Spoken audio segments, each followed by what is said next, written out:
Welcome to the Serious Comedians podcast, the third episode, Hi. where today I have here with me Dan Nava, Yeah, hi. local comedian in Iceland and active on TikTok. Yeah. What was your TikTok handle? It's .dan.nava, basically. Check it out. Check it out. So, if you haven't seen this podcast before, this is a podcast where comedians try to be serious for the first time in their lives sometimes. And if I'm completely honest with you guys, I've done 2 episodes and they have both been massive failures. Because I'll try to live up to the standard. yes, I need to really try harder to bring more seriousness. Yeah. So hopefully this is the episode where that's achieved. And I think that one really good thing is that I'm hungover today, and I think that will help me be more serious. Right. Mm-hmm. I mean, I need a nap. So Yeah. I think that's probably... Should we just have a nap? Yeah. Just... That would be It should pretty be serious. Or a conceptual podcast. Mm-hmm. Just like ASMR. Yeah, kind of bring deal. the microphones real close to our faces so they can hear us breathe and snore and stuff. Sure. Then maybe get... Or first maybe get pizza or stuff. Just like... Yeah. Or fried chicken. Good for hangovers.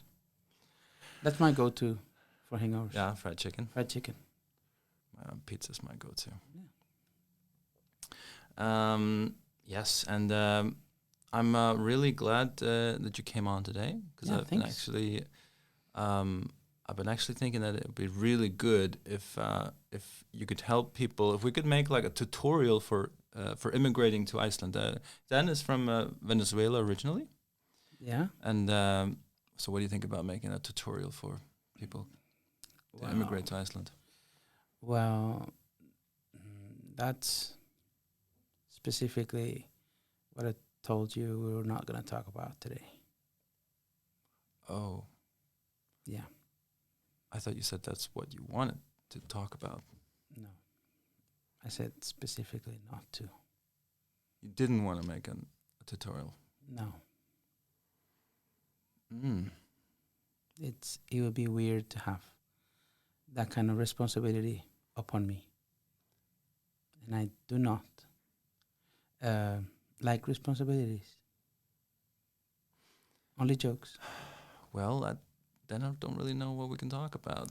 Well, all right, thanks, bye. Do you have any? Do you have any ideas? Okay, I know, I can solve this. Yes. I'll change the subject by offering you a nice refreshment. Sure. Would you like something to drink? Sure. Yeah. All right. Would you like some? You like some Coke? Or maybe some milk? I think I'd go for Coke. Yeah. Yeah. Help yourself. Have some milk. Oh, it's cold. Mm-hmm. Yeah. All right. Yeah. This is a serious podcast. It's very serious. I'm not gonna not gonna serve any warm drinks, unless it would be coffee or something. I would serve that warm.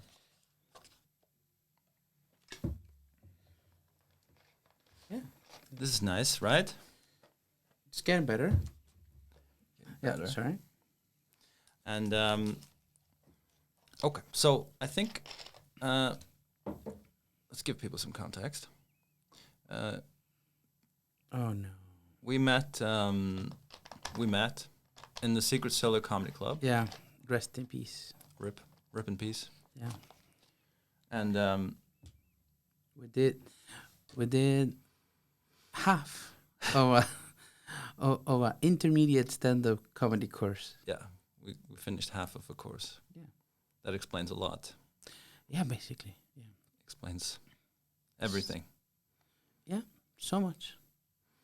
And But we paid it in full. yeah, that's right. So I forgot about that. Yeah. What's up with that? I don't know. We should maybe get half of our money. I could use it right now. Yeah. And so we got to know each other there. Yeah. And started doing stand-up around the same time, I think. Yeah, I think so, yeah. And this was 2020. Yes. I started actually in January 2020. Mm-hmm. And everything closed down in March. So I think I've been a comedian or like been doing comedy for I always say 2021 because that's like a full on year. Mm-hmm. Or like half 2020 and then the other time. Yeah. So like 2020 doesn't count. year and a half, Mm-hmm. I always technically say. And as I said, you like myself, we're both immigrants in this country. Yes. But I think we probably had differing experiences in the immigration process. A little bit. Mm-hmm. You this is not me trying to guess, but you basically got off the plane. That was the immigration process. Yeah. Walking downstairs of the plane. And getting stuff at the They were just throwing stuff at me. At the Yeah. What do you call that? At the that Immigration office? Or- no, not the immigration office. The Freeport thing at the airport. Oh yeah, duty free. Duty free, yes. Mm-hmm. Yeah. They hand out Kenetalos to Faroese people there. Yeah, there's the booth there still. Yeah. Yeah. You just walk in and they really want to give it to you. Yeah.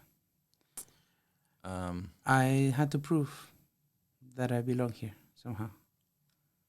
How did you get here? Well, the short story is that I'm part of a secret government operation to increase the genetic pool in the country. So far, it hasn't been successful, but gotta keep trying. It's a scoop. Yeah, you heard it here first. Yeah, not secret anymore. It's still secret. Okay, because nobody watches this podcast anyway. You said it. This is the best way to share secrets. This podcast. Yes. I will invite anybody to come on this podcast and share secrets if you want. They will stay safe with me and my mom. You should make it a section on your podcast. Mm-hmm. Yeah. Bring your secrets. Yeah. Or let skeletons out of the closet. No, like I coming to Iceland was like, let's see, I'm gonna apply to this thing, to this job. I may not get it, but I'm still gonna apply. Turns out I got it, and then I had to stress out to come here because I had a window of 2 months to leave my job back in Colombia, where I was actually been living for 2 years now. I was already settled to move to Iceland. And with the whole climate of the Venezuelan things, for them to give you documents, that made it a lot spicier. Spicier? Yeah, to not say messed up. Can you swear here? Nobody watches it, so go for it. Fucked up then. Yeah, I was just trying to be PG because I didn't know the rating of your podcast, but since it's just you and me, yeah, it's just you. I'm gonna swear now. So you had been living in Colombia for 2 years. Yes. And then you were looking at jobs in Iceland. No, I was working at an ONG, a non-profit in Colombia. I have been there since 2014. So in 2016, I heard through the grapevine that the same non-profit that had an Icelandic chapter here was looking for a marketing person, and I am a graphic designer with a marketing background. So I applied thinking that they would just pick Europeans or people or Faroese. Technically also Europeans. Yeah, because they would just need to get off the plane and start working. Yeah. Then they ended up picking me. And then I was like, okay, now this is going to happen. And I just had to like hurry up and come here.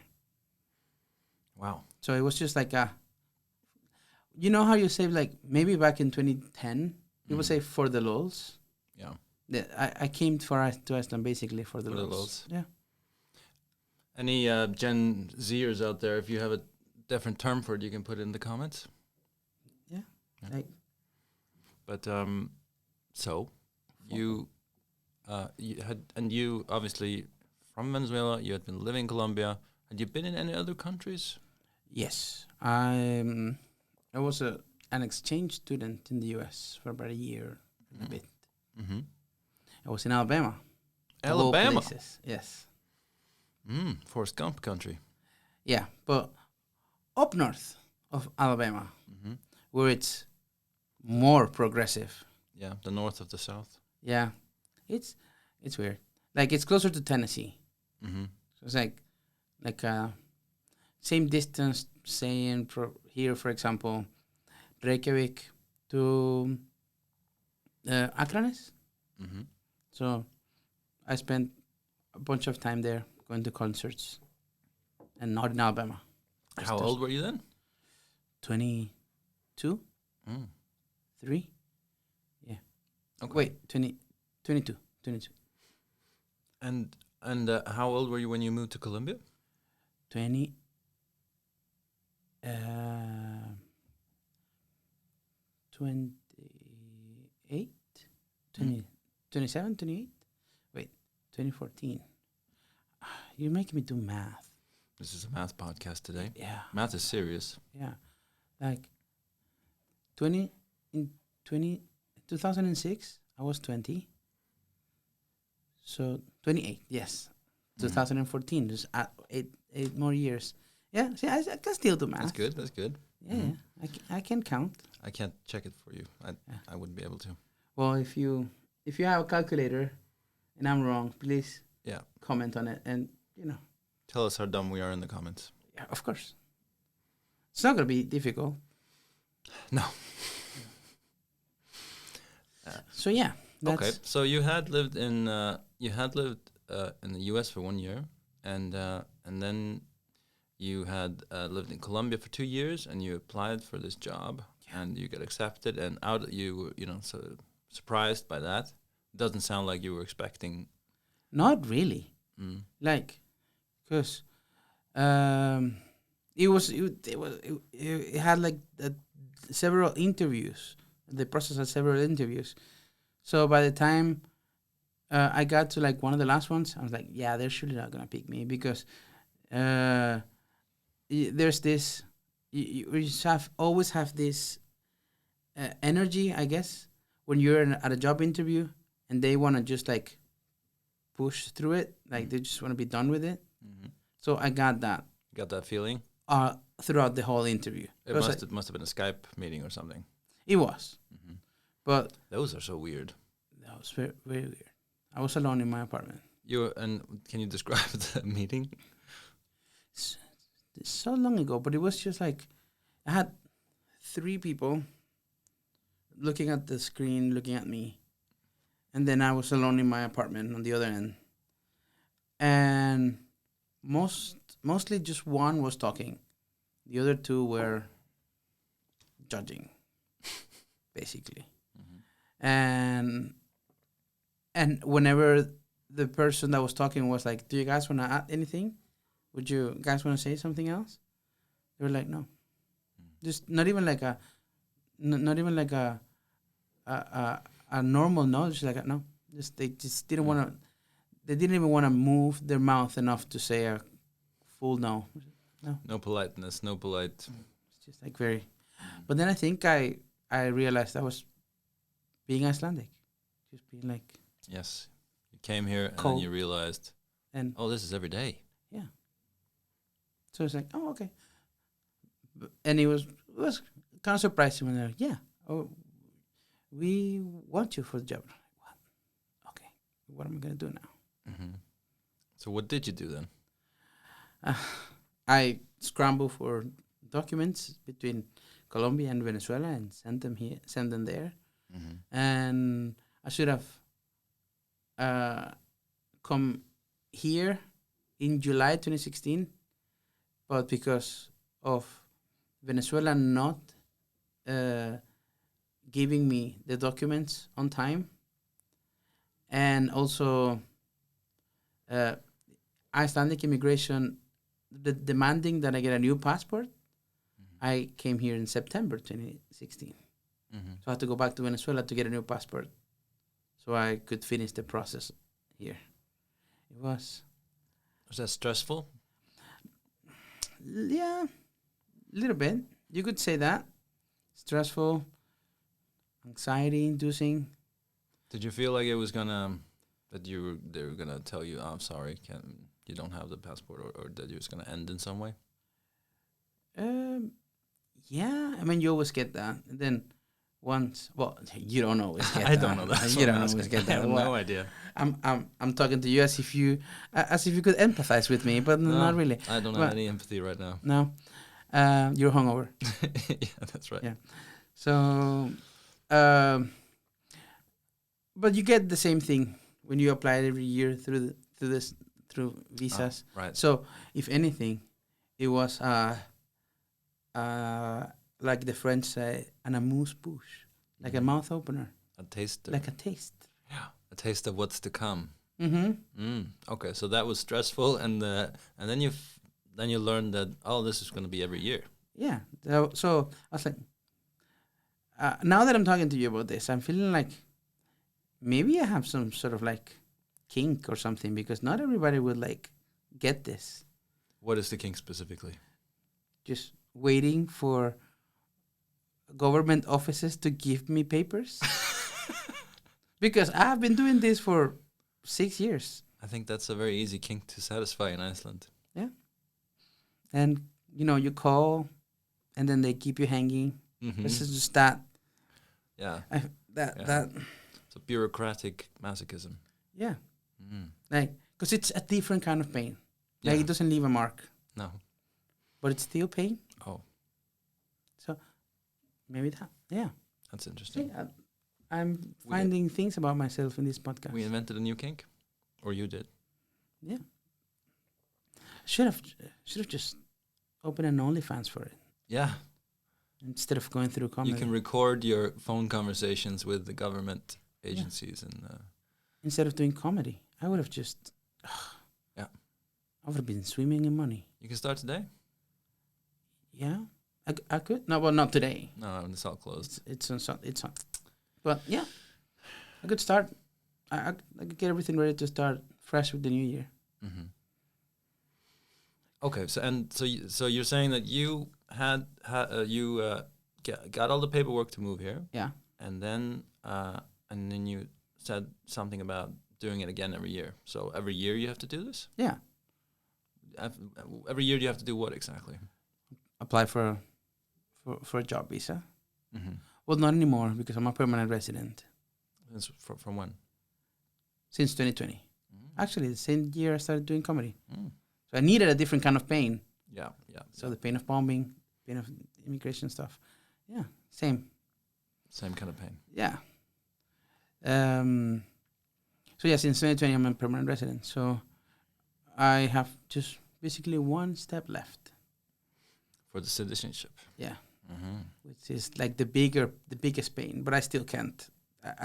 I still have like a year or two, 2 years. Yes, if my math serves me right. Yeah. To actually be able to apply to that step. Mm-hmm. But so far, I can do everything everybody else in Iceland can do except voting. Same. Mm-hmm. Okay, so you had to get all this paperwork when you applied to come here, and then every year you have to reapply for a work visa. Yes. And how exactly do you do that? What do you mean? Apply for a work visa. Is it like a form that you get, and then you just send it in, and you do the same thing every year, and it's just basically, like easy, or you have to have proof that you have a job, and then apply for that, and apply to 2 different government offices back then. But you deliver all the papers in one. And do you get nervous about what if it gets rejected? Is that something that happens? That could happen. Yeah. Okay, so every time you don't know. I don't know. Mm. The last time I was actually told that I didn't have the right to apply for a permanent residence. Mm. And I was like, no, I do. Because according to this article, blah, blah, blah, blah, and I said the entire article. But at that point, I spoke Icelandic. And I cited the thing in the website and all my requirements. And then the person on the phone on the other end was like, okay, hold on, I'm going to transfer you to a specialist. And then the specialist was like, yeah, you're right. But it's still in process. Okay. And I will tell you exactly what it was like for me. So I came here in 2013, and I went to this the People Registry Office, I think it's called, something like that. Yeah. And they gave me a form. I filled it out.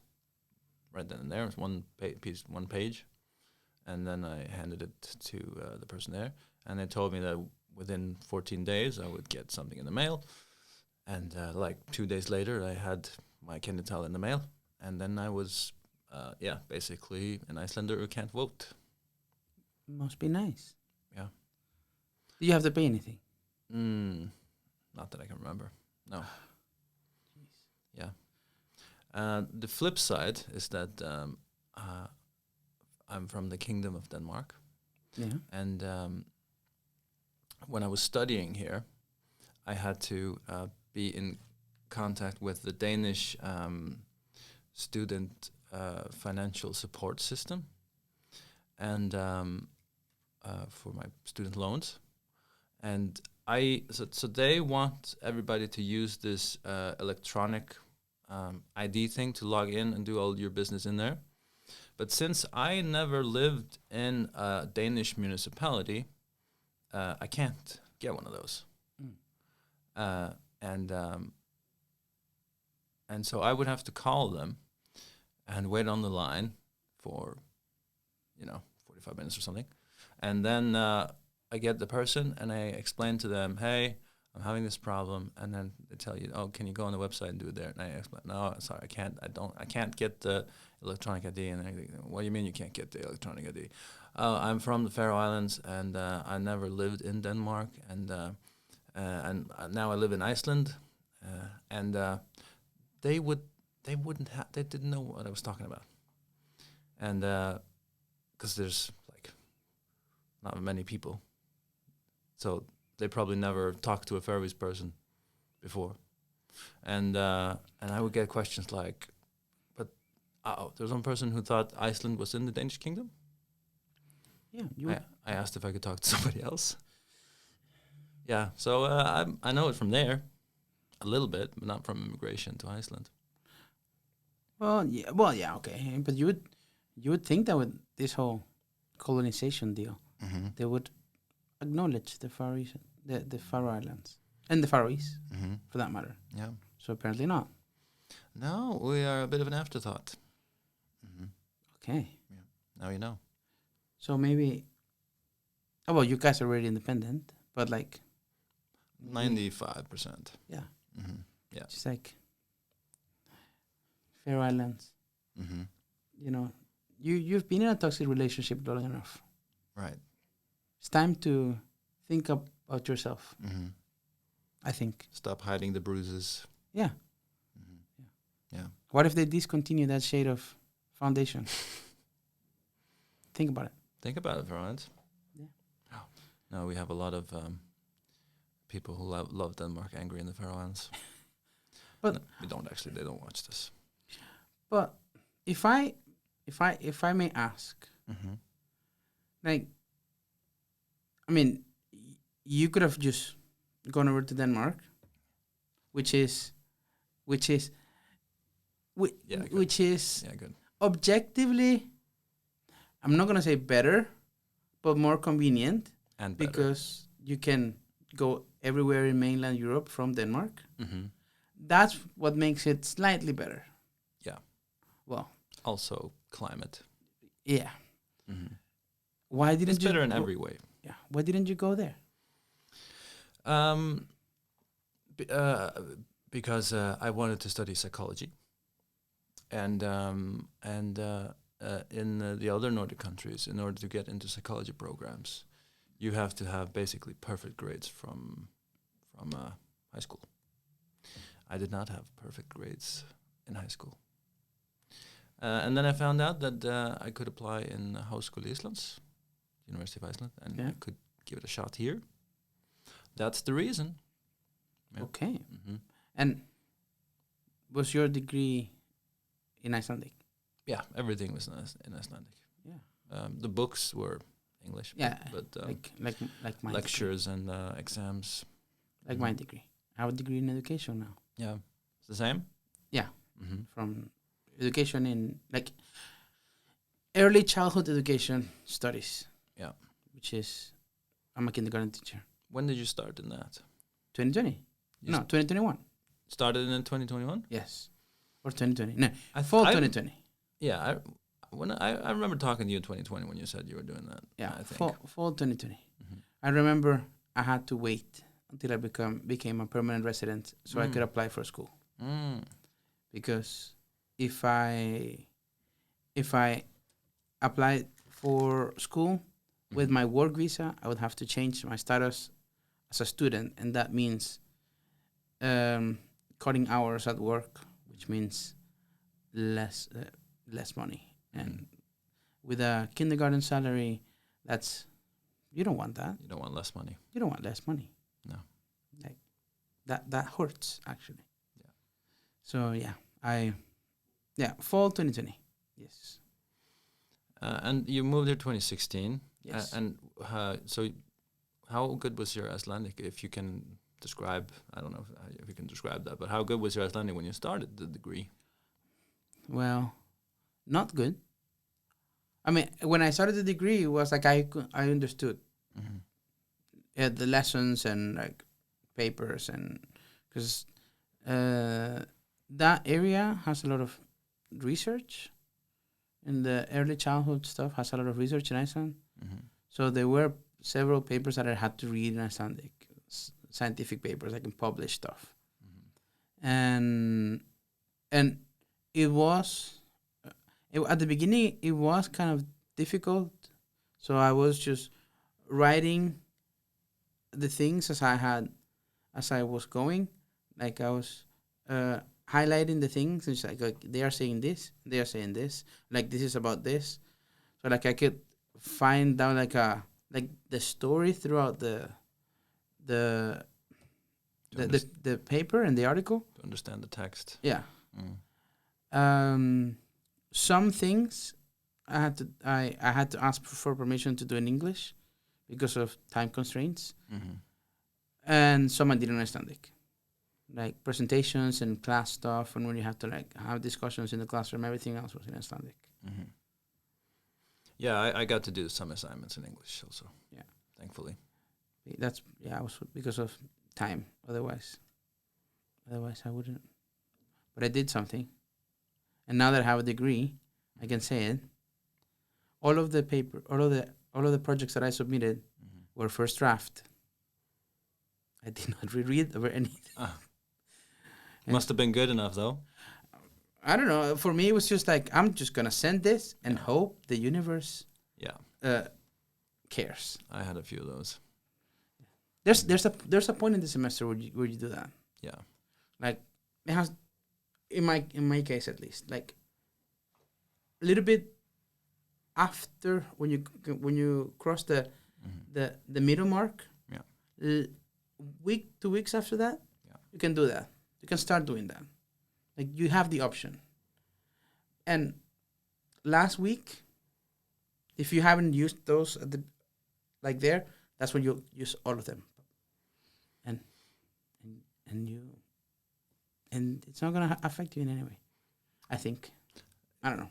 If you get out of university and your grade average is more than you need, then you wasted time.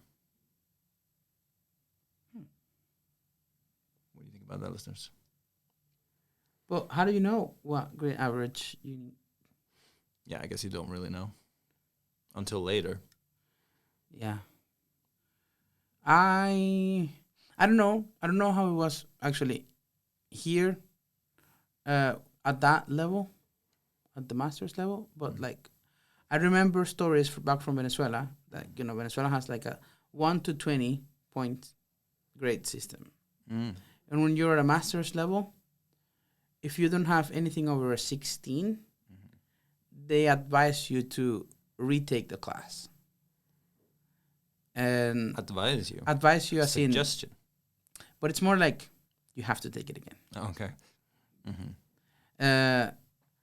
And they advise you / have you take the class again.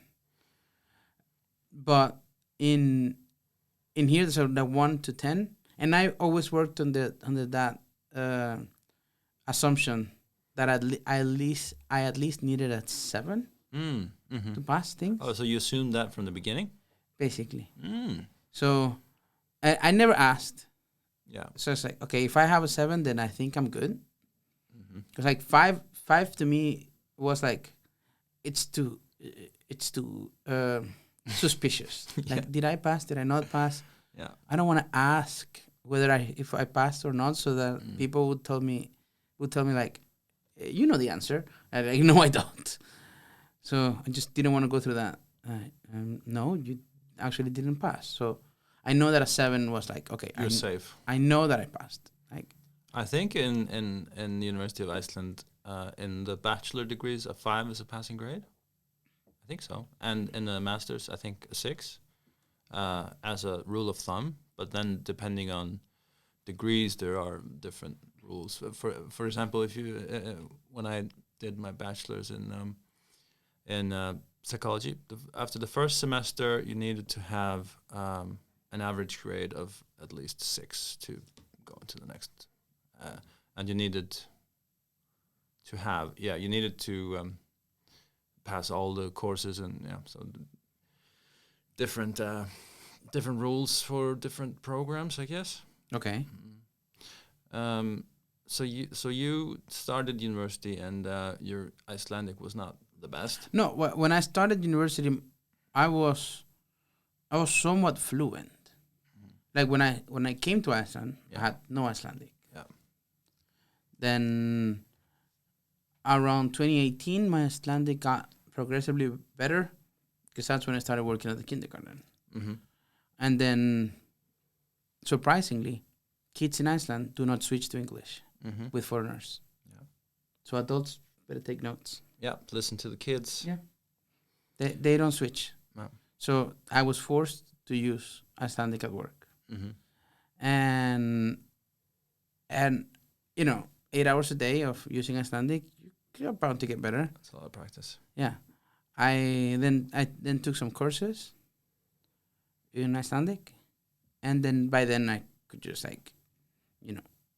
understand. Mm-hmm. It was a bit of a gamble to see if I could understand things at university level, but I did. Same.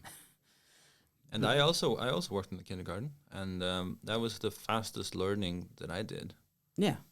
I thought it was pretty good already, but then the kids were pointing out all kinds of errors I was making in my grammar. Like, it was funny to them, or they would just be honest and just say, "No, you don't say it like that."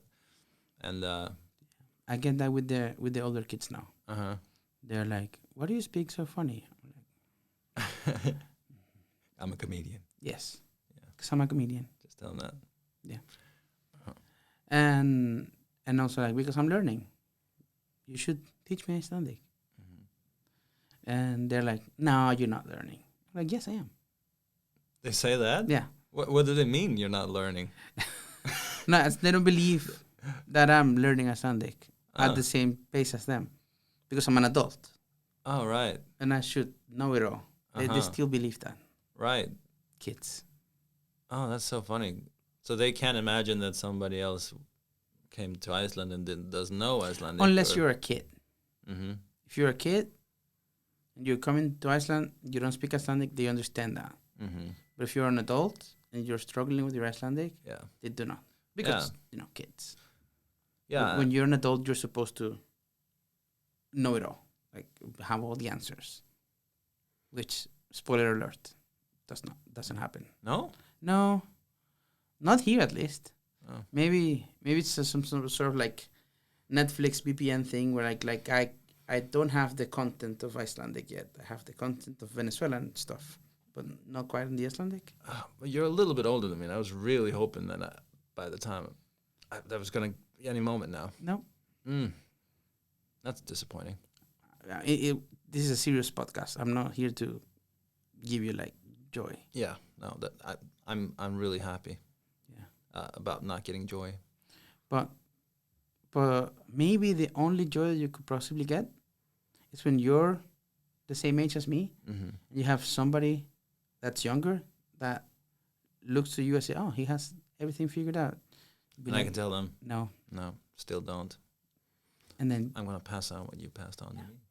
Yeah, and like see their world crumbled in front of you. Yeah, blood get out of the face and like a house of cards. See everything like crumbling. I'm not gonna lie, that gave me a little bit of joy. I just thought of that because I asked you about the podcast on Friday. Yes, it's Sunday now, and yes. Right after asking you to come on the podcast, I was at work and I heard somebody say that I heard somebody ask, "Is there anything worse than bad weather?" And I thought I should ask Dan Nava that. So, what do you think? Is there anything worse than bad weather? Communism. That's one thing. Yeah. Anything else? In Icelandic, the sjálfstæðisflokkurinn, or like how's it called that? The right. They're right wing, but like, how do you call them in English? The right wing, but they're not right. Nice. They should have left. Should have stayed in the middle. Like, coming from Venezuela, I'm not really a fan of full left. No. But also Venezuela used to be full right at some point. So keep it like in the middle. Yeah. Like, understand that people need to live well in order to make money. Yeah. And I thought about you after hearing that, obviously, because I imagine Venezuela has pretty okay weather. It does. It does. Overall, yeah. My hometown is always 40 degrees all year round. But what do you prefer? The climate there or the climate here? I prefer a little bit here. Yes. Yeah. Because I remember, for example, having to take the bus in 40-degree weather.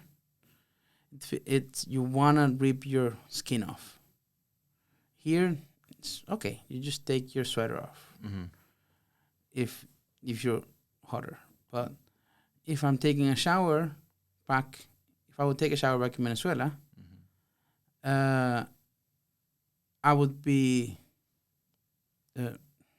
drying out, and I would be drying my body.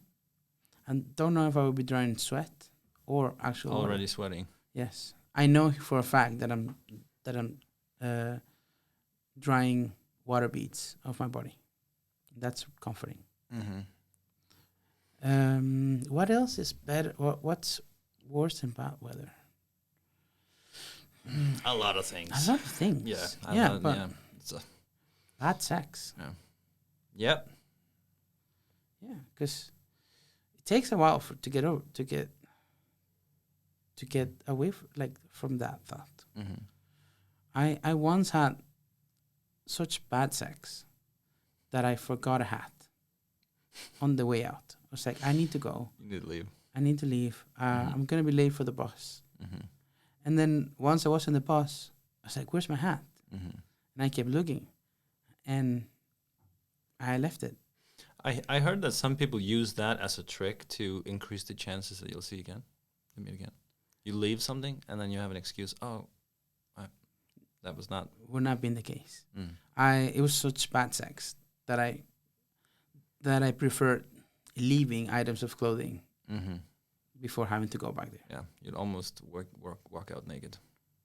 Yeah, it was that bad. Was that here in Iceland? Yes, Mm-hmm. but it was with a tourist, so it was not an Icelandic person. Oh, okay. I was gonna say. It was a tourist, so yeah. Icelanders have been pretty good so Yeah, far. yeah. Yes, but yeah, it was a tourist. And Put it was so bad that it put me off from hooking up with tourists for a bit. okay, so I wasn't sure if I was gonna go there, but I'm just gonna ask. So what was bad about it?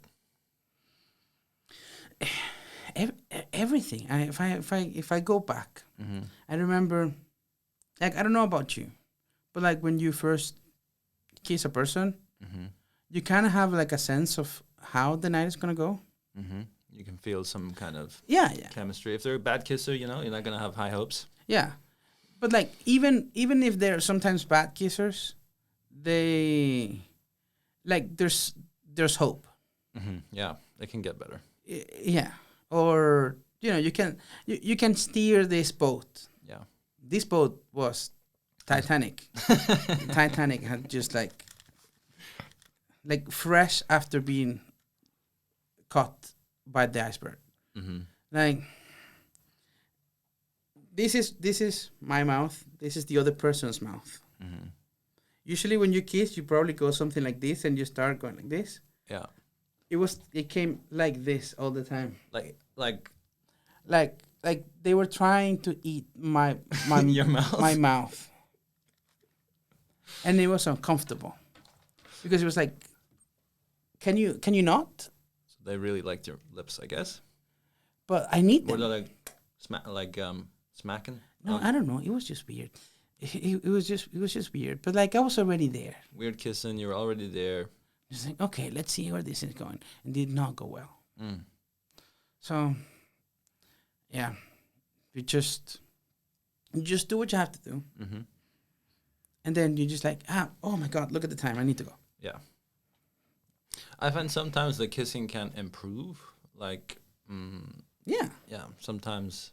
it is a. For me, it's like that very first kiss. Yeah. It's like, okay, I know if this is gonna go somewhere or not. Mm-hmm. Like not as in like I'm gonna marry you, but like if I could leave with all my clothes or just forget a hat. Mm-hmm. That's basically it. Like that time was so bad that it's become the lowest low, The benchmark for bad. the benchmark for bad. Mm. So do you have a benchmark for bad? For bad? Mm. Like I always compare something to like Yeah. that one, and then compare it to like my benchmark for Yeah. high, and then like, okay, this falls. Yeah.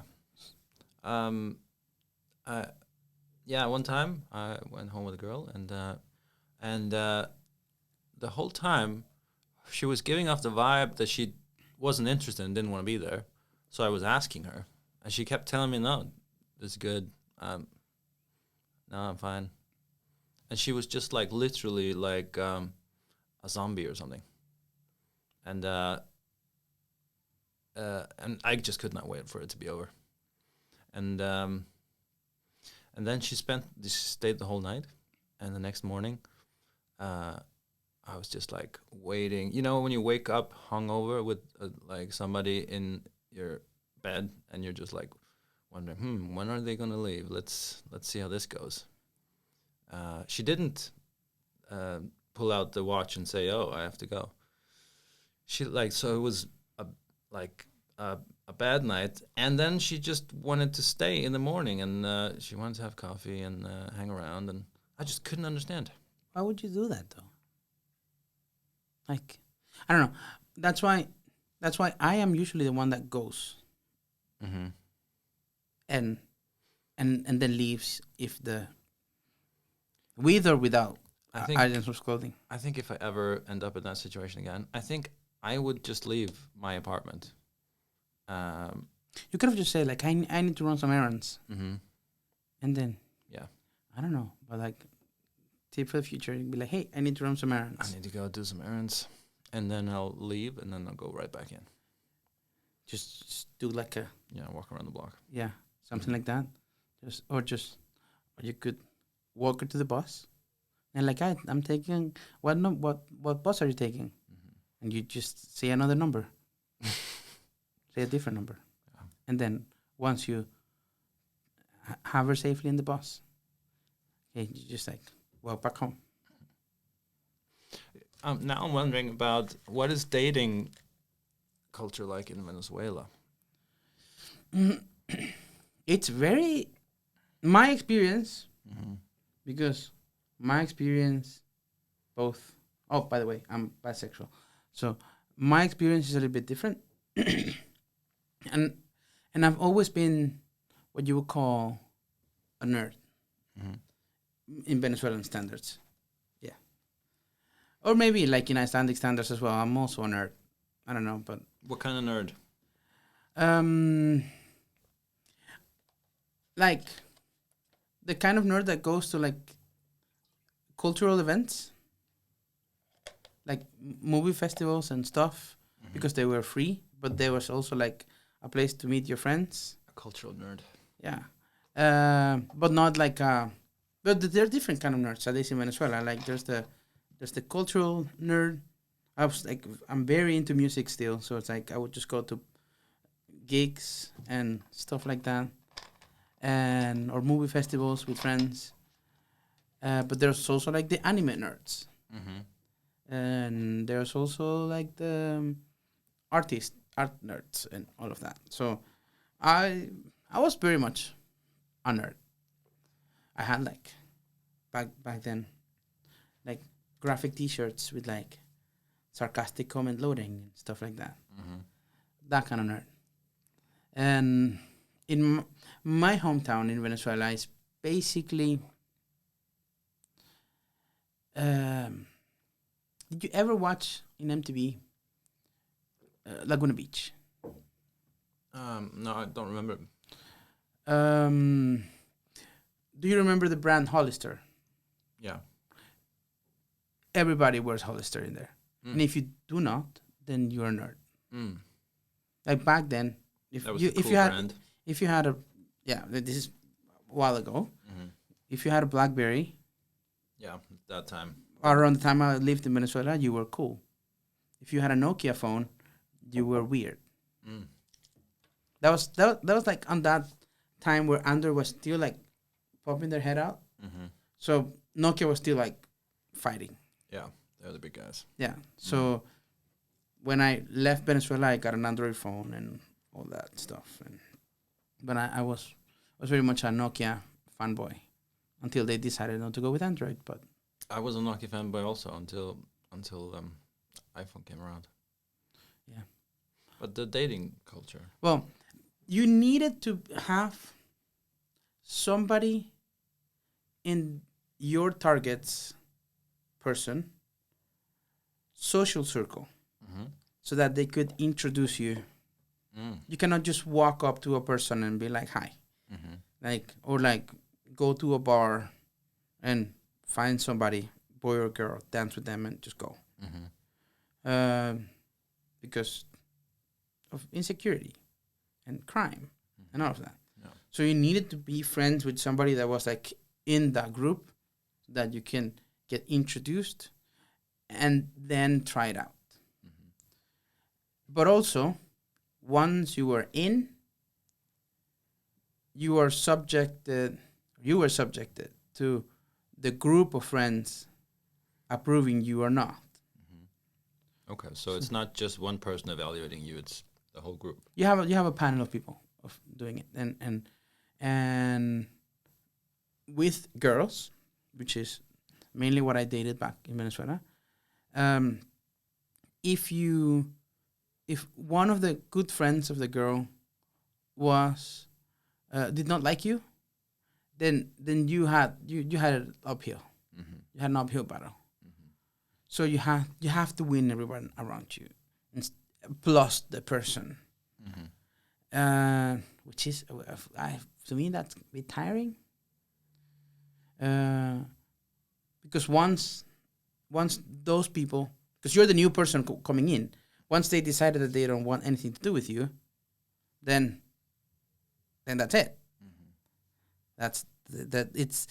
It's very difficult. Like you could eventually win somebody over once they realize that you're not the image that they have of you in their head, but it's an uphill battle because you're the one coming into a group. Yeah. Okay. So that's a big difference. Yeah. And there's a lot of the man has to pay all the time. And there is a thing, like a saying in Spanish that goes, I'm gonna try to translate it to the best of my abilities. That's like the man proposes and the woman disposes. Like the man the man proposes things and the woman is the one who takes decisions. So that's basically. He suggests and she decides? Yeah, basically, yeah. So every, like that's applied to every aspect of a relationship. Could be going out for dinner or sex or dating or stuff. So the man has ideas and the woman makes the decisions? like more like the guy is always like running towards things and the woman is like more like pulling on the reins. Okay. So she's got control over the reins. There's a little bit of a control deal, and I was not a fan of that. Then I realized I also like dick, so that's even better because it's more equal. And as when you started talking about the man pays, then I thought, okay, so what happens with man on man dating? That's like I think the best way to put it is like if you're dating, just dating, it's relationships are other things. It's a whole different thing. But when you're dating, at least like a Tinder match or something, it's like you're two bros going out, then you end up making out at the end. Okay. And after you make out, you're still bros. So you. That's a very simple way to put it. Okay, so it's very platonic when you're hanging out and doing things together? Could be. Like bros, as you say? Could be. Yeah. But then, there's also the feelings thing, and one may have it, one may not have it, and, same deal. But, like, it's not like I could ask you out on a date, and all of that, and if nothing happens, then that would be it. That's fine. But it's not as complicated. I wouldn't have to get into your social circle and weirdly enough stalk you for a little bit to know who you are. Like to do a little bit of background check. Or you wouldn't have to do a little bit of background check before. Do you mean trying to figure out if they are into guys or? Oh well, there's that background check. But there's not like I'm going to get into David's inner circle and seduce him. This is a sentence I didn't know I would say. But yeah, it could be different. It could be very different. Like my current boyfriend, we just matched on Tinder and it made it a little bit more easy. That's made it a little bit easier. That's what I wanted to ask next is... can you describe what you think dating in Iceland is like? Well, it is like trying samples at Costco, but everybody holds the same spoon. So you go to the different places where there's free samples, but everybody in Costco has the same spoon. That's basically it. Yeah, and the spoon has chlamydia on it. No, that's straight people. Oh, okay. Yeah, no. My experience with queer sex in Iceland, everybody gets protected. Mm-hmm. Like, I still have condoms, even though I'm in a stable relationship. Uh-huh. So the queer, queer people are very, educated about that and careful about it. Yeah, because most of them Yeah. have been threatened with the fact that they're gonna die of things. Yeah. Like AIDS and stuff. And most straight people don't like think that's not gonna happen to them. Mm-hmm. Actually, last year, I think there was a report from the Hudakin, Mm-hmm. the sex clinic in Iceland, and they were saying like the majority of people who had like STDs were mostly straight people, both male and female, like both men and women. So and I'm not saying queer people don't get STDs, but a big chunk of those numbers were from straight people. That's really interesting. I had no idea. Yeah. Okay, and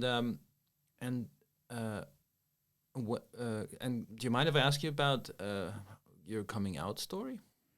Yeah. It's. What can you tell me about that? How was that?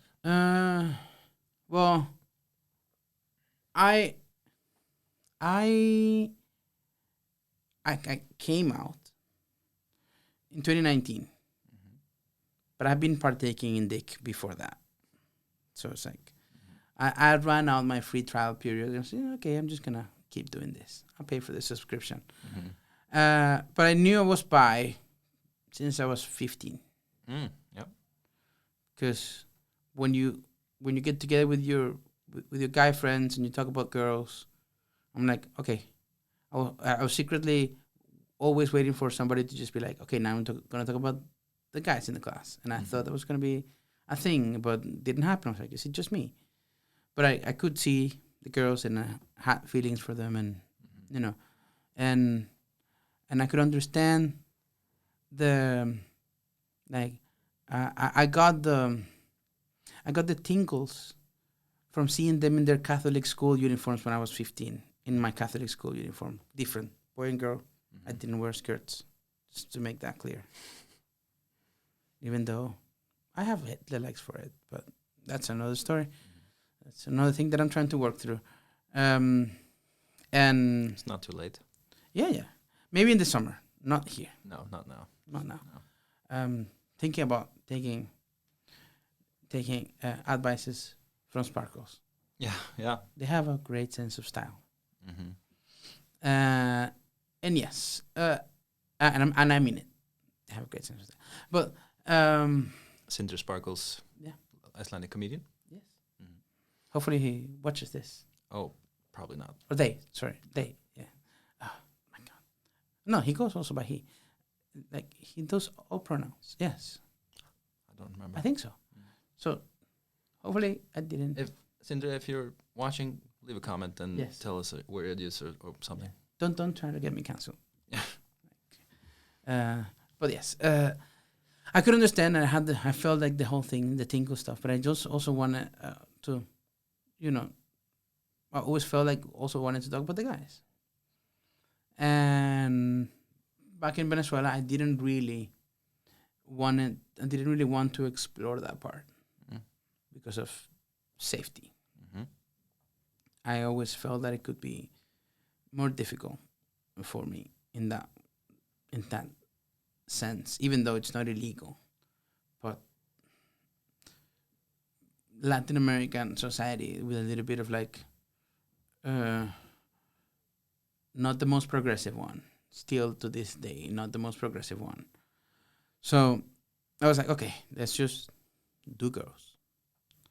And I was not even like the latest guy. It was just like, had like 2 girlfriends. Yeah. And then one that lasted for like a few months. So it's not really like, when I moved to Colombia, that's when I started experimenting. Oh, so did you feel like it was 2014. safer there? Yes. Yes. Actually, there's a legal frame in Colombia that makes it even easier. Like when I got to Colombia, shortly afterwards, they passed a law that same-sex couples could not only get married, but they could adopt and they had all the same protections as straight couples. So, and in Colombia, in Bogota, there is the biggest gay bar in whole South America. Oh, so Colombia is very pro LGBT, comparatively. Well, maybe, but there's also Argentina, which is also very open. But like Colombia has, as I said, like the biggest gay bar. It's like 13 areas with a massive stage in the middle. So it's called Teatron, which is basically like a big theater, and it has like 13, like imagine 13 kikis with different areas in one. Like, one was for just Latin music, one was just for like electronic music, one was only for men, one was only for women, and or like if you identify as a man or a woman. They had like 2 different like terrace things where you just wanted to just loft and stuff. And if you went there with the group and you separated with the group, yeah, that was it. You would never find your group again. And so that makes it a little bit better. Okay, so you came, so you were, you weren't, so you were in the closet, and then you moved to Colombia, and there they have the biggest gay bar. Yeah, but then in Colombia, like everybody knew. Like if they asked me, I would say it, but I would not. I didn't come out. Okay. Like it was just like, this is me. I'm dating this guy. Like it was just because basically I was in a new place. So it was just like, okay, take it or leave it. Like it's not like an add-on to my personality. It was just like already there. So same when I got here. Like if you would ask me up front, I would say, yeah, I like both. That's fine. 2019, I was just like, I gotta say it. And I told the only person I care about them knowing, which is my mom, and everybody else just found out on social media. So I, like, the only person that I needed to tell it like face to face was my mom, and everybody else just like learned it online or in my stand-up. It must be. I imagine there's a difference in living in South America or Colombia and Venezuela as a bi person, and then Iceland, because as far as I'm aware, Iceland is the most accepting country in the world, the most where people feel the safest. I imagine. I don't know, but that's what I imagine. Per capita, yeah. Per capita. Yeah. Do you think, has there been any difference in how you feel about that? What do you mean? Telling people, being open about it? Not really. Like, no, because once I got here to Iceland, I befriended a lot of queer people, so queer men mostly, and by befriended I also sampled some. Costco style. Nah, I'm just kidding. But, or I'm not. I don't know. But, like, it made it easier because you had, like, a more of a community and everybody was just like, yeah, this guy's husband and this guy's, they have a dog together or like these 2 women that I know, they're having a baby. And so all of these things that I thought could happen in theory, like I've seen them in practice. So it made it a bit easier. But I also, when I actually was like, okay, I have to say it, like, mind you, since I left Venezuela in 2014, I had never go back to to Venezuela. So that's why it took me until 2019 when I met my mom after she moved to Argentina from Venezuela. Ah, she lives in Argentina. Yeah, so we just met there 2019 before the pandemic. Yeah, before the pandemic, yes. And that's where I said it, because before that, we had never sat down long enough to have a conversation. And I never felt like that was a thing like, hey, by the way, on WhatsApp or like on I FaceTime, be like, by the way, I'm bi. I always felt like this was like one-on-one conversation. But when I told her, she was like, yeah. What? Like, she basically was like, didn't matter much to her. She said, like, is that it? Like, didn't really matter. It was just like, yeah, I mean, you're 30-something, and you're single. So, I mean, it wasn't exactly like that, but it was just more like, yeah, I don't care. Yeah. And I don't care, but not like I don't care, but like, doesn't matter to me. Did you feel like that was a good response? Was that what you were hoping for, or what? No, I was ready for a fight. I was just. So you were ready for and then this came. So you must have been pretty surprised. I was just like, "Where's my fight?" Yeah. You must have been relieved. Had you been stressing about it? A little bit, to be honest. But like, and I remember like to this day, I remember like how I started the conversation was like, "I'm telling you this. I'm gonna tell you something, but not because I want your approval, but because this is a part of me." Yeah. So you're ready for her to. And I want to, and I want you to get in on this.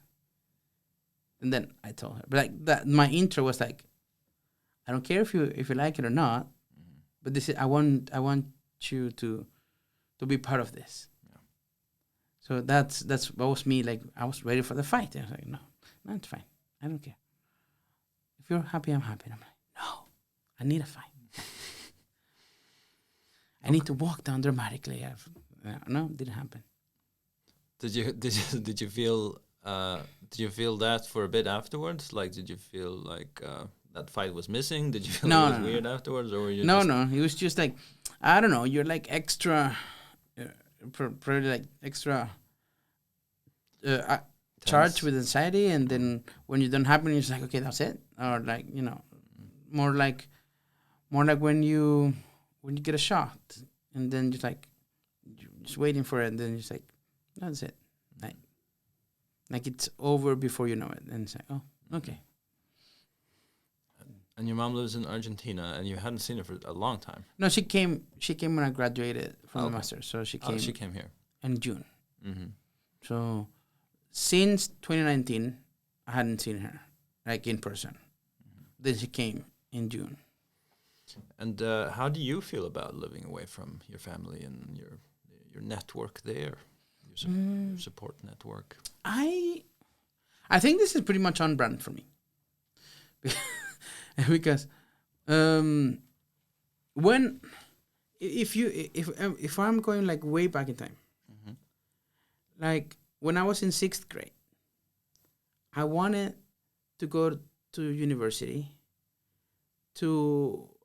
at a university in Caracas, the hometown, the capital city, and I was in Maracaibo, my hometown, which is like a 10-hour drive, like say, Akureyri, Reykjavik kind of deal. So when I was in 6th grade, I decided I wanted to start like my high school stuff, so I could get into this university in the capital city, where my godfather was teaching in one of the programs. But I liked the university so much, and whenever I went to visit in the summer and he was still teaching, I would just go to the university and just like, play around, and just felt like felt nice. So I wanted to study there. So I talked to my parents, and I told them that I wanted to study there, and that I wanted to start my high school in Caracas. So stay with my aunts and uncles or my grandma over there, waiting for that. Mhm. That I was 11 back then. Yeah. So already at such a young age, you kind of wanted Just like- something new. Yeah, and just like went away, Mm. and I only saw my mom like in the summer or in Christmas. Mhm. That was like for like 2 or 3 years. Then something happened in like there's like a big flood in '99, and my mom was like, you're coming back." So I finished high school in my hometown, and then fast forward to 2008, and I was like, one good day I was like, "Okay, mom, I applied for this grant, and I'm going to the U.S. in August." This was June 2008. I didn't say anything because if I didn't get it, that she would be like, "Well, what's happening?" I didn't want the update questions. So when I got it, when I finally got it, okay, I applied for this. She was like, "Wait, no." And then 2014, when I applied to work in Colombia, and I got it, I was working at an ad agency in my hometown. I was like, "Okay, mom, I applied for this ad agency in Bogota, and I'm moving in September." And when I applied to come to Iceland, and I was in the final interviews, like I told her because I felt like I wanted to tell her, and she was like, okay, mom. So there was this job in Iceland that I applied to. And she was like, "When are you moving to Iceland?" No, I still haven't gotten it. "When are you moving to Iceland?" I should already know that I was gonna move. So I have a history of just like moving away from my family, not because I don't like them, but because I Sounds like you're drawn to new places. yeah. Maybe after I become a citizen, I'll just move to Sweden Yeah. or to the You Faroe think- Islands. Don't. No. Or So you've always been drawn to new places, and is it do you get like restless where you are? Do you get bored with with your situation, or are you just like excited to? Do you feel like moving like up or like improving things, or what is it that draws you to like places? I guess we go back to me not feeling uh uh like a full on person in my hometown. Like not a person like like not fitting in the mold of the people from my hometown. Mm-hmm. Like not wearing Hollister all the time kind of deal. And and that basically drove me to like, okay, I want to move to the States. Mm-hmm. Well, I applied for this thing to move to the States, or like I'm gonna go to Colombia, like finding that place where like these things that I do would be more like quote unquote normal. Like people don't feel like only nerds attend to these things or only nerds do this or that. Yeah. So places where you could be more yourself. Yeah, initially, yeah. Yeah. But I think since I got to Iceland, I don't know if it was because I was like in my 30s. Like I turned 30 here in Iceland, so I was like, maybe it's like I don't want to move anymore. Like packing, that process, all that thing, I don't want to move anymore. But I also like felt at home, like it was all like close, the closest to everything, and and once you learn the language, you have that uh, possibility of like that those unlocked levels. If you put it in video game context, like you unlock these new levels of things. Like you think people in Iceland do not gossip, they do. They just do it in Icelandic. And like if you're at your workplace, you go like, yeah, the party was fine, it was good. Yeah, that you're not quite adjusted, but once they give you the inside scoop, then like, okay, then you're in. But they give it to you in Icelandic.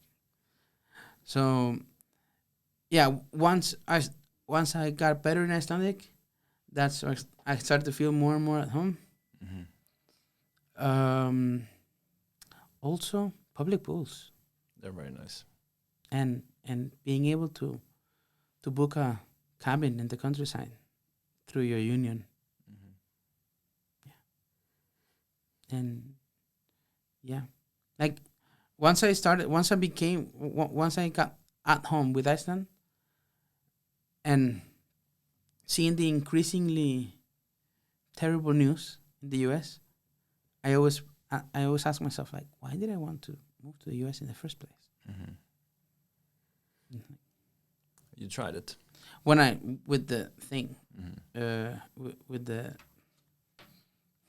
with the exchange student deal, it was just like a taste. Maybe like if I liked it, I kind of just like try my best to move, get a scholarship or something, and I liked it. But did you never feel drawn back to America? No. You there? No. Oh, so after you've been there, you're like, this was enough. I could go visit, but I will come back to Iceland or anywhere basically, because were you there for a year? I was there for a year, and mind you, I was in Alabama. But in that year, I traveled upwards and stuff like I like New York, but it's too overwhelming for me. Like Tennessee, like Nashville's, it's kind of that it's New York, but in a smaller scale, but still the South. And in Texas, if you don't have a car, you're nobody. Because it's like all the small towns, they are connected by at least a 45-minute drive. So imagine like having to take a 45-minute drive to go to Copacabana. And the public transportation system sucks, except in Austin. So like when I was in the States, I would just look for that. Like, okay, could I live here? Like if I didn't have a car, would I? And not a bunch of places fill those boxes. Like you could do that in New York, but New York is maybe with time one could get used to it, but like it just comes at you with like everything. You're like, wait, let me process. Like you just you're handed boxes of information, and you're like, So you traveled around a lot, I can. Yeah.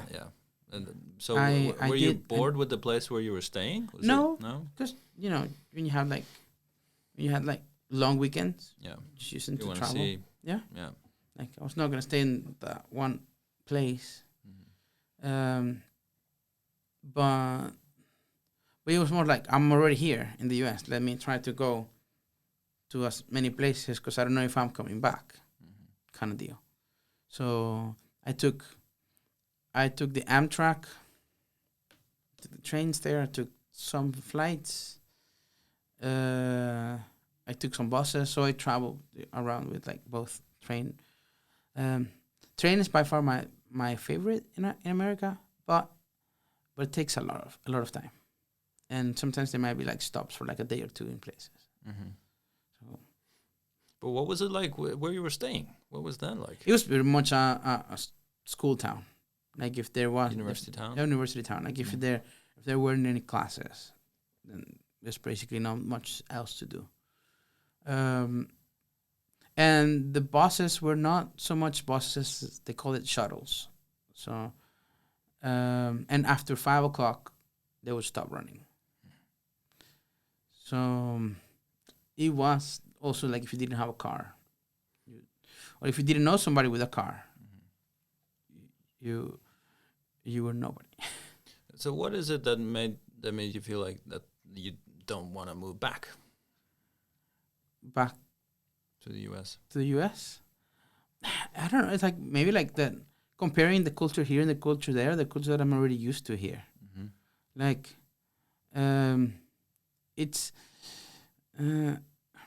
I think I don't know. It's all like, it's, in general, it's basically like everything is so like guided by religion and Yeah, Alabama. being well, but in general as well, like, but and also being not straight, it's also like plays a bit into it. But I feel like people there go like too much to the extremes. Like if they are religious, they are very religious. If they are not religious, they are very non-religious. Like they are not, in my experience, they are not very good with handling middle grounds.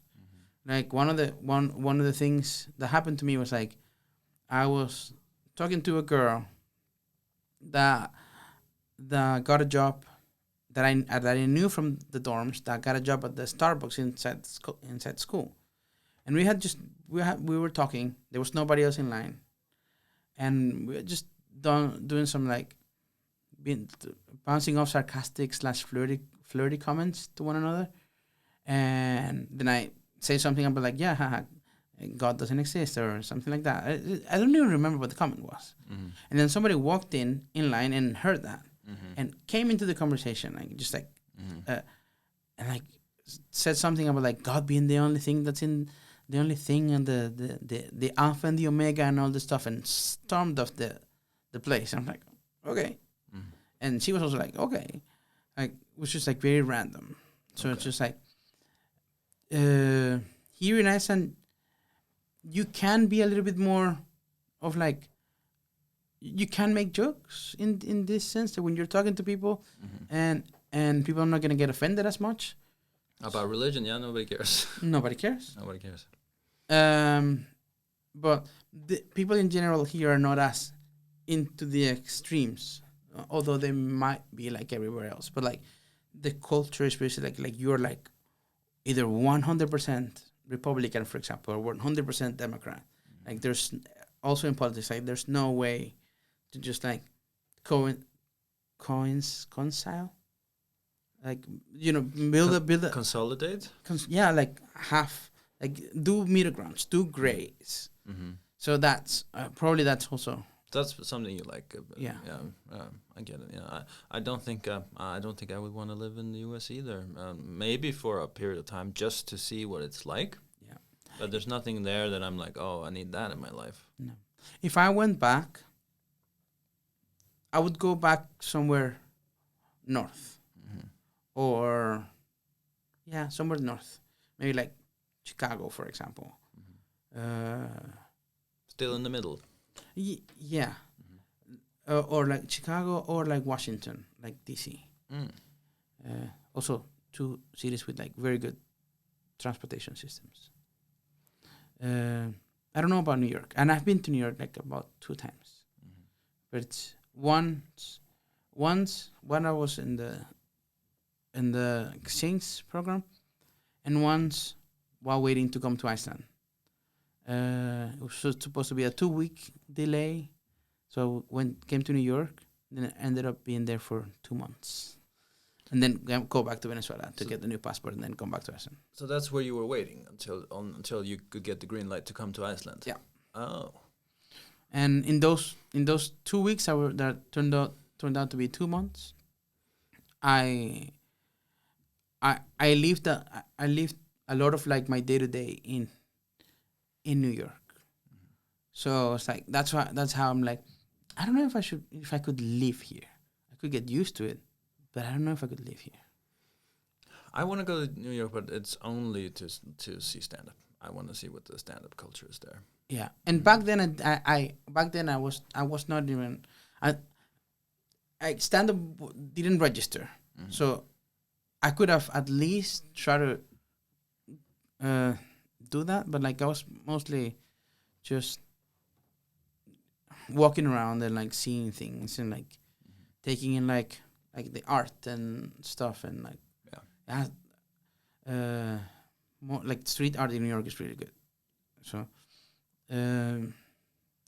but you know, it is what it is, basically. Like it's where you were in life. Maybe I could go back now to just like see some stand up. Like I have I know people.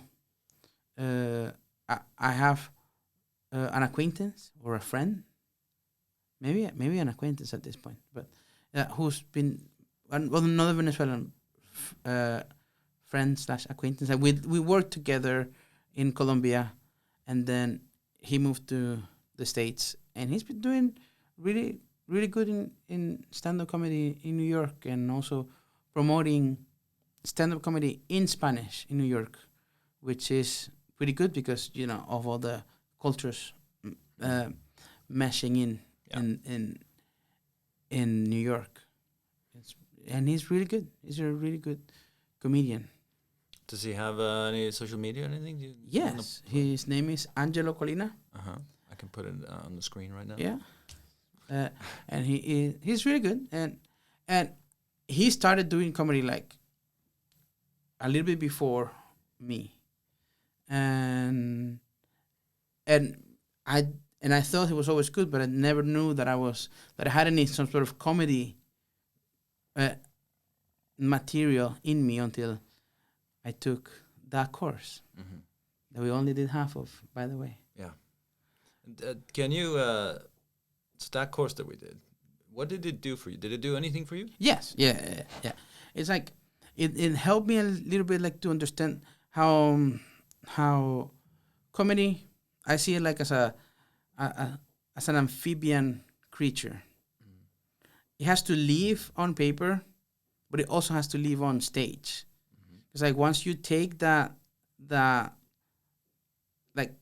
paper element and you put it out there and into the air, like it has to be as good in both places. Yeah. Sometimes you write something that you're like, this is this, or like maybe you're used to your own humor and your own point of view, and this is really good.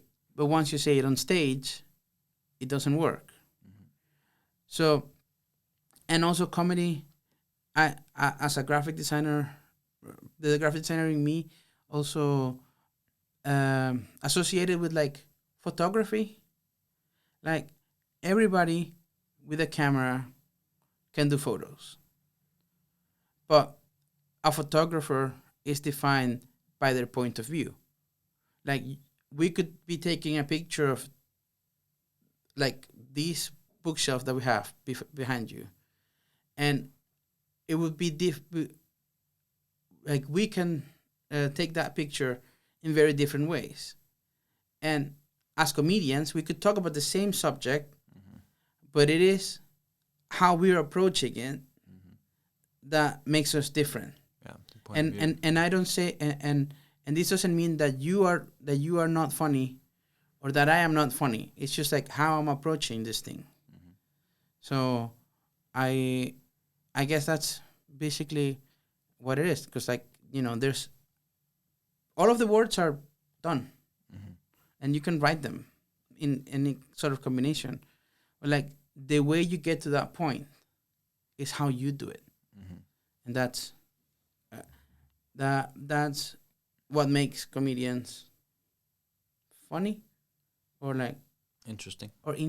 Yeah, I don't know if I want to say funny or not, because like funny is in the end is just like a perspective thing.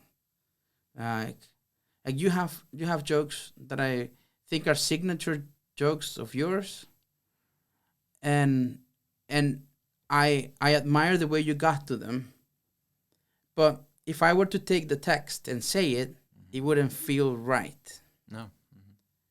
Same thing. It'd be really interesting to see though, for at least once, Yeah, I had an idea once of just like when I was in the masters. When you're in the masters and you're writing a project, you're basically name dropping. Yeah. So your professor understands that your professor thinks you know what you're saying. So just like citing the things that you citing supposedly comedians, doing a whole show where you're citing other comedians' work. But it's an idea in paper. I don't think it will live on a stage anywhere, but it's an idea. So a cover show. It's like cover songs, Yeah, so you're a cover comedian. You're covering other comedians. That's a weird concept now. I like it. Yeah, so it's a cover band.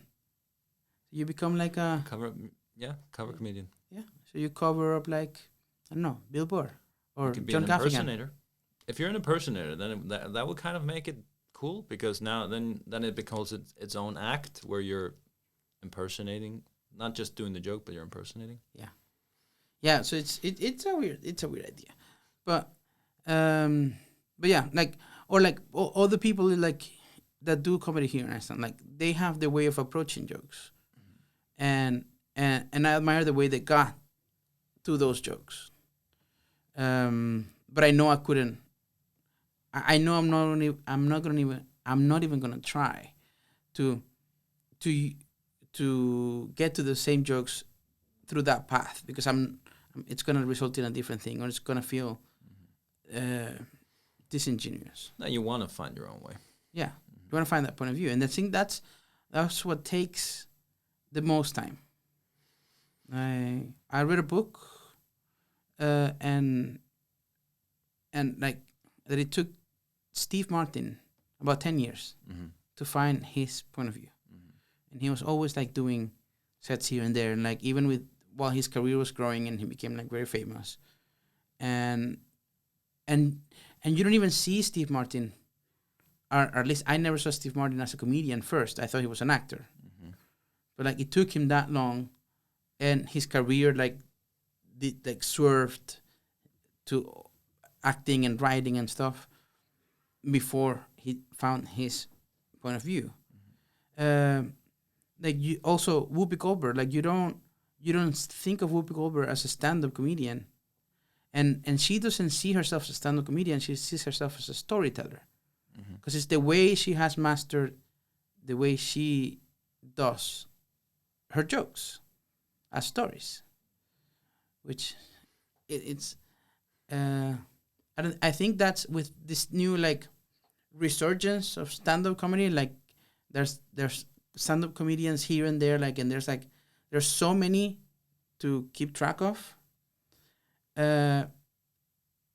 Most people just go for like the direct punchline things, but sometimes like I watched a Netflix special the other day from John Leguizamo, which is like Latin American history for idiots or something like that. So I don't remember the exact name. Maybe I could give it to you and then you put it on screen. Put it on screen, and I never saw John Leguizamo as a stand-up comedian.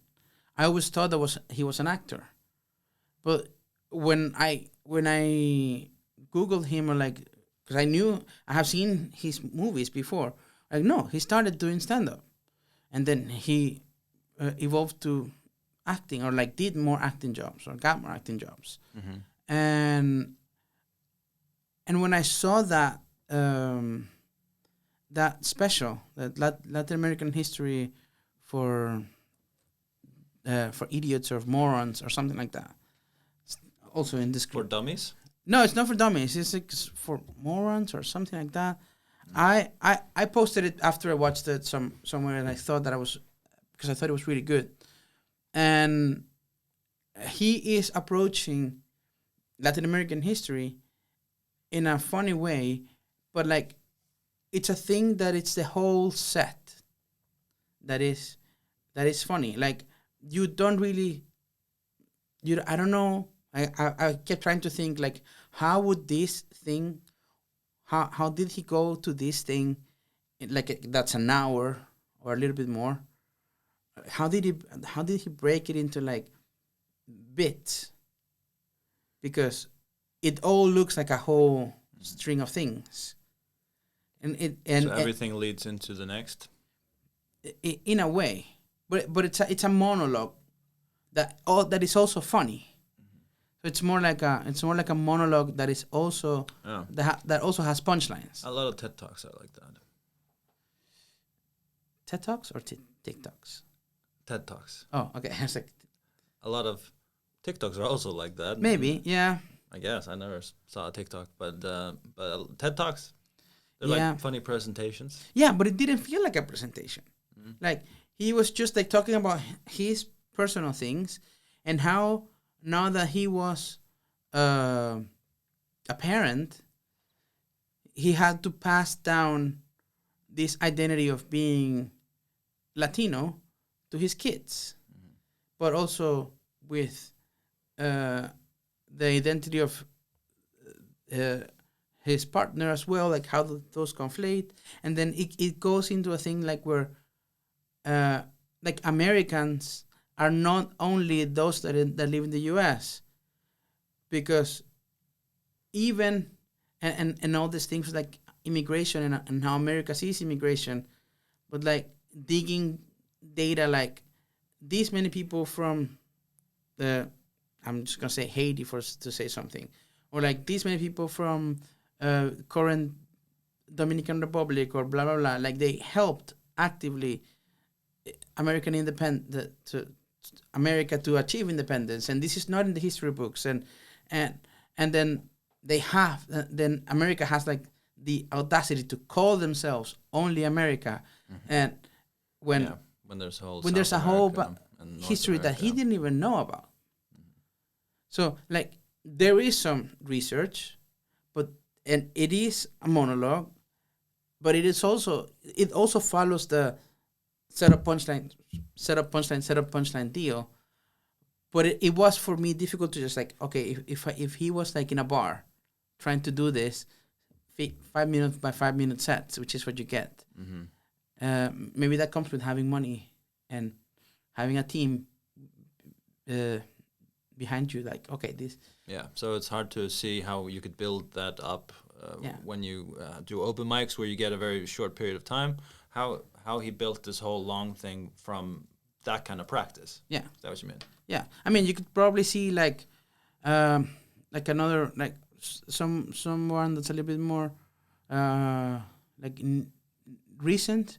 You could see, for example, how Taylor Tomlinson, how her Netflix special could be like 5 minutes and 5 minutes, and like she's currently like workshopping her new stuff as a tour. So she's probably takes from like previous stuff and she adds things, and she's like editing. Like that's a bit more traditional stand-up comedy. Like you could see how any other comedian like that could just probably have like this sense of practice of just going like 5 minutes and 5 minutes until they create like a full hour. But this sort of like stand-up special that has a whole structure to it and it has like this content of like data and receipts to it, like I can see it being like more challenging in a 5 minutes to 5 minutes deal. I'm wondering if he wrote out just a long presentation of interesting things that he wanted to kind of educate people about, and then figured a way to add jokes into it. That's what I'm thinking. Maybe, but all I'm saying is like both things are equally interesting and equally funny. Yeah. So if you have Taylor Tomlinson saying the jokes that John Leguizamo was saying in that special, it would be like, what are you doing? Get out of there, mess. Or if you do the other thing and just have like John Leguizamo like say the things Taylor Tomlinson says on stage, be like, sir, this is a Wendy's, get out. And speaking of different types, I want to talk to you also about your TikTok. Yeah. You have, that's a creative outlet for you. Yes. And when we met, I don't think you were doing it. No. That I was aware of. When did you start doing TikToks? I think it was COVID season 2. If you put it like that. Electric Boogaloo. Yeah. Now it's personal. Because back then I was living with my best friend in the same apartment, and she works at a place where if she had been around somebody who had COVID, she would have to isolate like very hard. And I mean, we would just basically, if she was in her workplace and she had to be like, she would text me like, somebody at work said that they had COVID or were exposed to people that had COVID over the weekend. We cannot talk. So she would be in her room and would text me like, I'm going to the kitchen and like we would do this. We would be like living together, but like living in our rooms basically. And I didn't really want to add to that because I work at a kindergarten, and maybe a kid would be there, would go to school, and would not have any symptoms of COVID, but I would still have it. So just like we wanted to like minimize that. So if I went to an open mic, that would have made the chances a little bit bigger for maybe potentially me catching COVID. So you had to stop going to those kinds of shows. And also maybe put my friend in a weird situation that we had to like isolate from one another, or I had to isolate from her while we both living in the same house. So I gave in. I opened the TikTok account, and I started like, if I had an idea, instead of running and writing it, I would just make a video and just put it up there. Or like I had material from like previous shows, and that I would just copy and like or make clips and just like put them on there. And then from there, I was just started doing mostly whatever I wanted to do. Like it just became like my sketchbook, and now like it's not really curated for anything, but it is like a look inside of like what I do, and it started getting like bit more traction when I started doing like a series of me documenting going to the gym. That which was also my way to practice Icelandic, because like my Twitter is mostly in Spanish because most of my friends I keep track of their lives via Twitter in Spanish. My Facebook and my Instagram are basically in English because I have more people from like that speak English. I have some family, some friends in both, so I have it in English as a common language, except when I really want to write something in Spanish, and then I put it in there. But like TikTok was like, I was just doing it for myself, and I was not even like advertising it in any other of the social media platforms that I had. So I was like, okay, I'm gonna do this in Icelandic to like practice. Which was a series of me going to the gym called Die Fridulegur. And I was just it was just 15 seconds to 30-second videos of me saying what I did at the gym. In a comedic way? Yeah. Okay.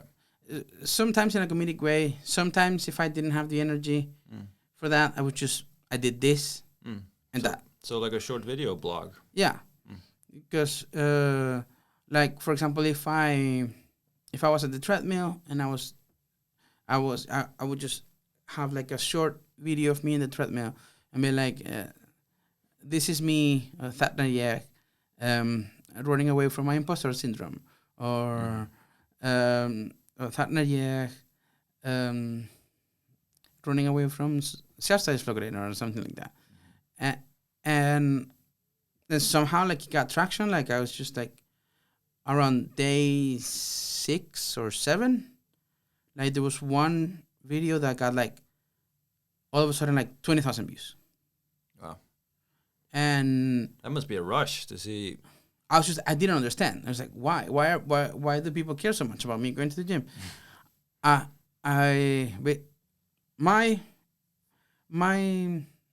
overthinker self was like, are they laughing at me? Are they just like sharing this? Like, look at this guy. What's he doing? And it's like, are they in on the joke, or are they laughing at me?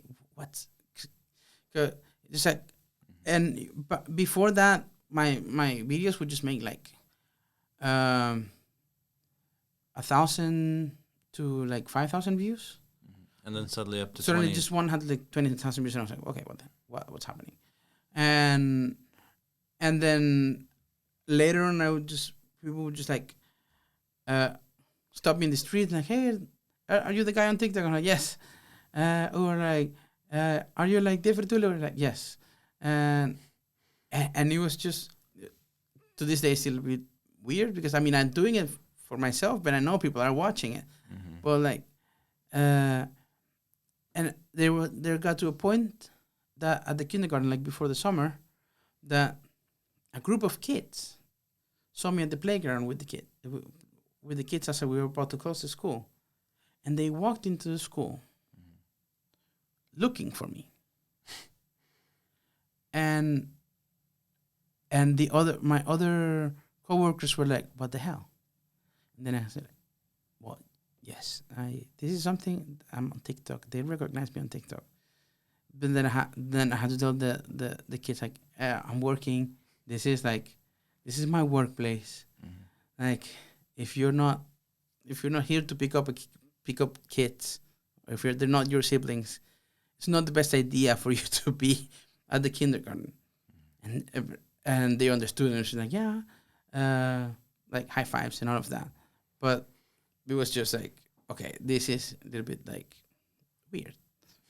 And if I walk downtown, sometimes people will be like, "Arthur, are you not the guy from TikTok?" I'm like, "Yes." And so to this point, I don't really know if they actually care about me going to the gym, or if they are like laughing at me. But I mean, that's my overthinker self. But I enjoy it. I enjoy the attention. I think it's really cool. I think it's and I would love to ask you so much more about that, but fortunately, the library where we are is going to close soon. Oh, So I just want to thank you so much for coming on. Thanks for the invite. It was a really nice talk. And was it serious? What do you guys think? Was this serious enough? Tell us in the comments. How would you rate it? Yeah. How serious? 0 to 10. 10 is the most serious. 0 is not serious at all. How serious was this? If it has more than 7, I will come back. Yes. Okay. And so give me high numbers, and you can hear more about how he makes his TikToks and stuff like that. I would love to hear more about that. Yeah. But this was episode 3. Yeah. Thanks for the invite. See you. Bye.